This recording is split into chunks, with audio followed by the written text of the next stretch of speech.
তোমার বাবার খুনি কে? বললো ইব্রাহিম বিন সুলাইমান। এই ব্যক্তি যাকে নিজের ঘরে প্রোটেকশন দেয়। ইব্রাহিম বিন সুলাইমান বলতে লাগলো, আমার মন পড়ে গেল এই বাচ্চার আখলাক দেখে, আমাকে এত প্রভাবিত করলো, আমি আর নিজেকে ঢোকায় রাখতে পারলাম না। আমি বললাম, বেটা তোমার কাজ তো সহজ হয়ে গেল, তোমার দোষী তোমার সামনে, তুমি বদলা নিয়ে নাও। তো ওই যুবক ছেলে কাঁদতে লাগলো আর হাসতে লাগলো।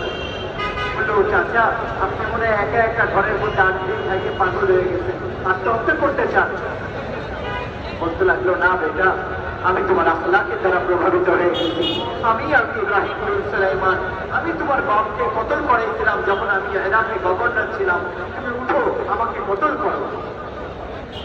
এখন ওই ছেলে রাগে কাঁপতে লাগলো, তরবারির মধ্যে তার হাত, আর ভিতরে মনের মধ্যে যুদ্ধ চলতেছে।